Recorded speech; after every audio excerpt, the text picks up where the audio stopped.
j'espère que vous allez bien, c'est Mathéo et aujourd'hui on se retrouve pour une toute nouvelle vidéo. C'est parti. Mes petits pandas, j'ai envie de vous parler de ma transformation physique et je ne veux pas vous parler de ma transition de genre, mais tout simplement aussi lié à cette photo. Et je sais que vous avez été nombreux et entre les deux à réagir et à être positif à cela. Et merci pour tous vos petits retours, ça me va droit au cœur et ça me fait énormément plaisir.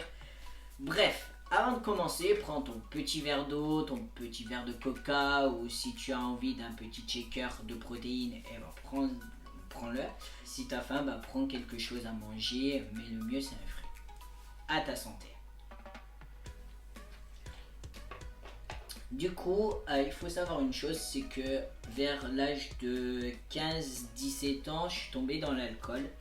Je suis devenu alcoolique avec plusieurs mois, plusieurs années avant. Et du coup, je buvais tous les soirs. En gros, quand je sortais du travail, quand je sortais de la formation, je buvais tous les jours. Il n'y avait pas un seul soir où je n'allais pas au bar en soi. C'est devenu comme une petite routine, ce genre de choses, et c'était très néfaste pour ma santé et pour moi aussi parce que j'étais lamentable à ce moment-là. Et puis bah s'enchaînent quelques mois, quelques années comme ça où je bois sans cesse, sans m'arrêter.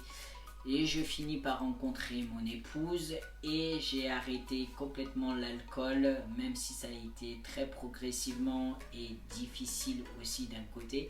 J'ai arrêté avec le temps grâce à ma femme, à la volonté aussi que j'ai réussi à avoir et la force que j'avais aussi de pouvoir arrêter et de vouloir arrêter.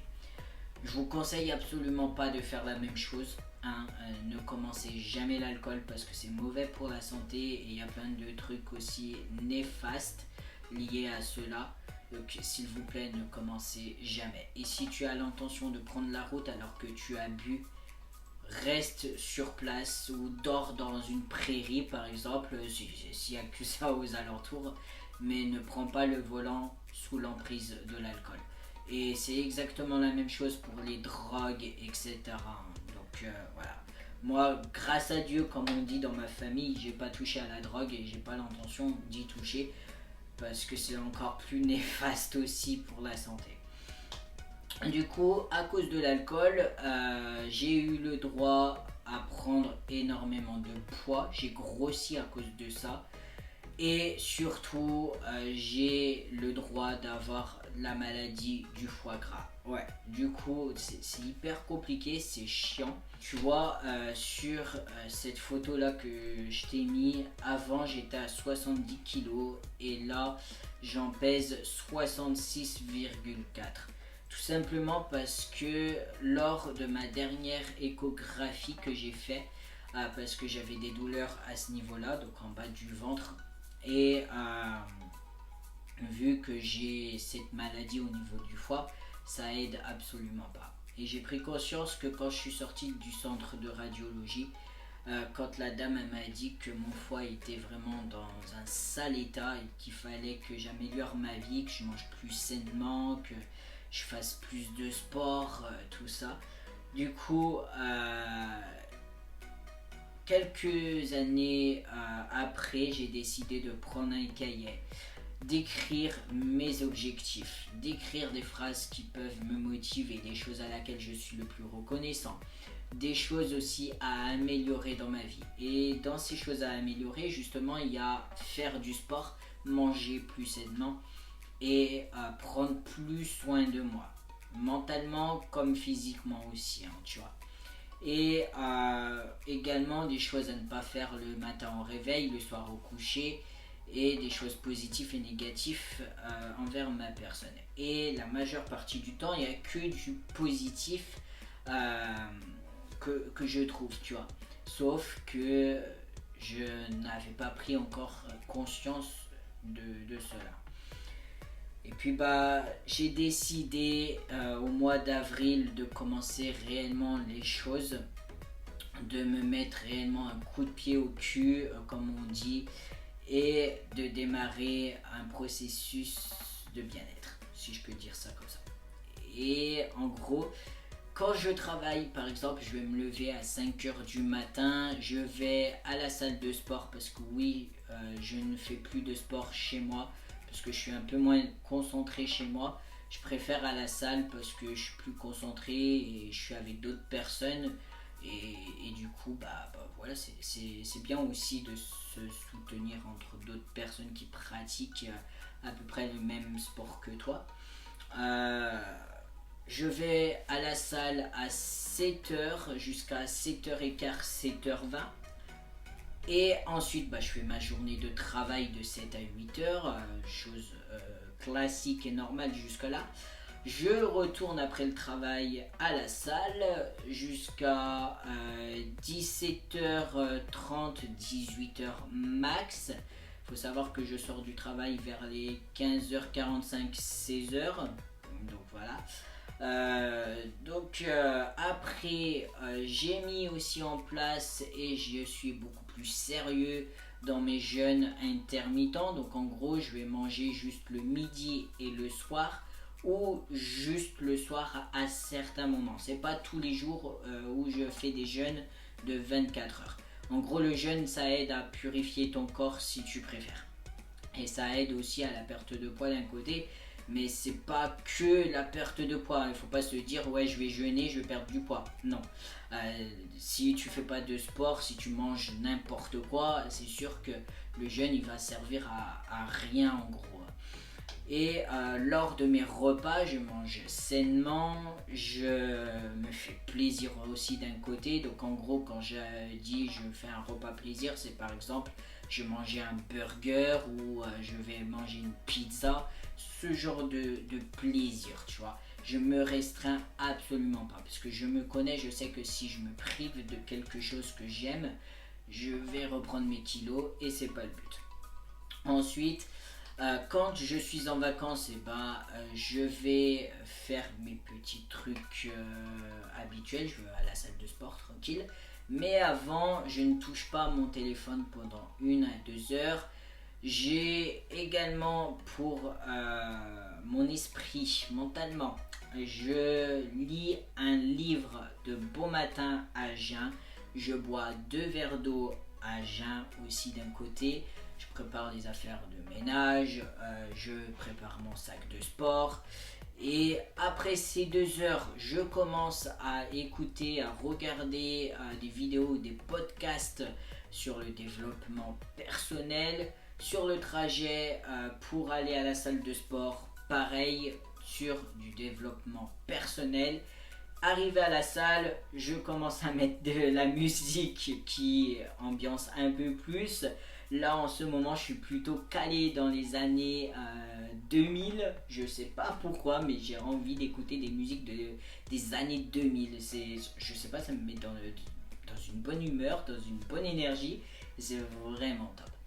Et je pratique aussi d'un côté la méditation, l'hypnose ou le yoga si tu préfères. Et tout cela, toutes ces petites choses, la méditation, la lecture, le sport, et prendre un peu plus soin de moi et apprendre de nouvelles choses pour améliorer ma vie et pouvoir atteindre mes objectifs, ça me permet d'être plus positif. Ça me permet de prendre contrôle. Par exemple, quand je suis énervé, ça me permet d'apprendre à prendre contrôle sur mes nerfs et à être moins stressé, moins angoissé, et c'est vraiment génial. Le sport, la méditation, la lecture, l'écriture, ça m'aide de fou.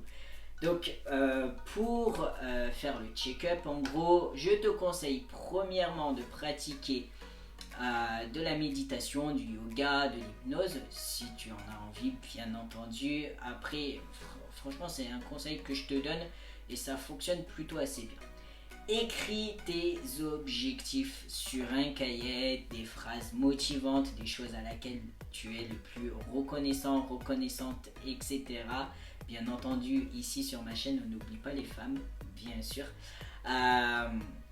Après, tu vois, par exemple, moi, les choses à laquelle je suis plus reconnaissant, si ça peut t'aider pour l'écriture, euh, je suis reconnaissant d'avoir un toit, je suis reconnaissant d'avoir de quoi manger à ma faim, je suis reconnaissant d'avoir un téléphone, je suis reconnaissant aussi d'avoir des gens qui m'aiment, qui m'apprécient, je suis reconnaissant de pouvoir aller à la salle de sport, tu vois, parce que beaucoup de gens n'ont pas cette chance d'avoir ce que j'ai et ce que toi tu as aussi également. Donc, écris aussi des choses à laquelle tu es le plus reconnaissant. Troisièmement, surtout, essaye de trouver le pourquoi tu veux améliorer ta vie. C'est ce que j'ai fait et aujourd'hui je sais pourquoi je veux améliorer ma vie. Je veux tout simplement améliorer ma vie par rapport à ma santé et pour devenir une meilleure version de moi-même, tout simplement. Quatrième, pratique une activité physique, que ce soit la marche à pied, que tu vas faire de la musculation, etc. Pratique une activité physique. Cinquièmement, ne consomme pas de drogue et d'alcool. C'est important. Sixièmement, après, essaye de prendre contrôle de tes émotions. Essaye de devenir plus positif et pas négatif. Essaye de t'en foutre de ce que les gens peuvent dire ou penser de toi. Septième et dernier, essaye surtout d'apprendre à t'aimer, à t'accepter tel que tu es. Je sais que c'est difficile pour certaines personnes. Pour moi-même, ça a été difficile. Mais aujourd'hui, j'ai réussi et j'arrive à avoir un peu plus confiance en moi. J'ai pas encore vraiment totalement de l'estime envers moi-même, j'ai pas totalement de l'amour envers moi-même, mais grâce à certains livres, certains podcasts, certaines vidéos, certaines personnes aussi à travers leur... Désolé, ça a coupé, comme je disais, grâce à certaines personnes à travers leurs vidéos, à travers leurs podcasts, etc. Ça m'a énormément aidé à être plus positif et moins négatif, à avoir plus confiance en moi, à apprendre aussi certaines choses pour améliorer ma vie et faire de ma vie une vie beaucoup plus joyeuse, une vie meilleure en soi. Donc vraiment, essaye de faire tout ce que je t'ai donné comme conseil et tu verras que si aussi ton objectif c'est perdre du poids ou gagner de la masse musculaire ou les deux, et bah fonce et fais de tes objectifs une réalité et surtout n'abandonne pas tes envies, tes objectifs. Et qui a dit qu'abandonner c'est la source de la réussite? Personne. Et bah franchement, ose affronter tes objectifs, ose faire ce que toi tu as envie de faire, ne te préoccupe pas de ce que les gens peuvent dire ou penser de toi, parce que de toute manière dans la vie, il y aura toujours des personnes négatives et qui vont réussir à essayer de te descendre plus bas que terre, mais leur donne jamais raison. Parce que leur donner raison, c'est leur donner la clé de encore mieux te détruire. Et c'est pas ce que j'ai envie pour toi. D'accord? Sur ces quelques mots, la famille, moi, je vais vous laisser. Je vous souhaite une très bonne soirée ou un bon début d'après-midi, ce que tu as envie. Prends soin de toi, fais attention à toi. Paix et amour, c'est important de nos jours. Je le répéterai jamais assez. Et gros bisous mes petits pandas. Salut!